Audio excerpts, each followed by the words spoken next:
An acrostic is a poem or other form of writing in which the first letter, syllable or a word of each line, paragraph or other recurring feature in the text spells out a word or a message.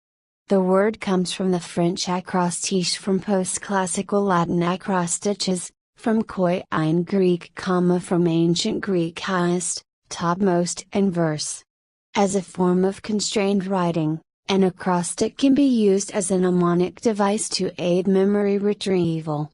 Overview: relatively simple acrostics may merely spell out the letters of the alphabet in order. Such an acrostic may be called an alphabetical acrostic or abecedarius.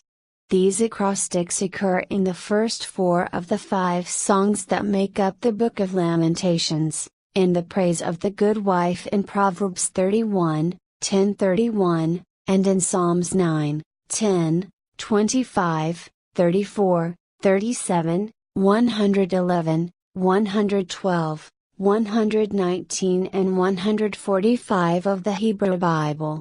Notable among the acrostic psalms are the long Psalm 119, which typically is printed in subsections named after the letters of the Hebrew alphabet, each of which is featured in that section, and Psalm 145, which is recited 3 times a day in the Jewish services. Acrostics prove that the texts in question were originally composed in writing, rather than having existed in oral tradition before being put into writing. Acrostics are common in medieval literature, where they usually serve to highlight the name of the poet or his patron, or to make a prayer to a saint. They are most frequent in verse works but can also appear in prose. The Middle High German poet Rudolf von Ems, for example, opens all his great works with an acrostic of his name, and his World Chronicle marks the beginning of each age with an acrostic of the key figure, Moses, David, etc. In chronicles, acrostics are common in German and English, though rare in other languages. Often the ease of detectability of an acrostic can depend on the intention of its creator. In some cases an author may desire an acrostic to have a better chance of being perceived by an observant reader, such as the acrostic contained in the Hypnerotomic Polyphili, where the key capital letters are decorated with ornate embellishments.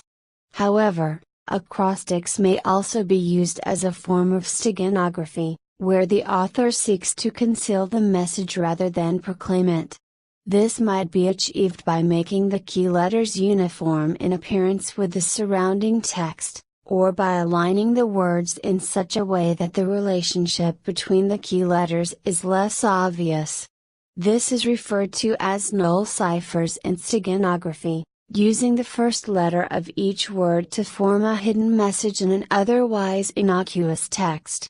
Using letters to hide a message, as in acrostic ciphers, was popular during the Renaissance, and could employ various methods of enciphering, such as selecting other letters than initials based on a repeating pattern, equidistant letter sequences, or even concealing the message by starting at the end of the text and working backwards.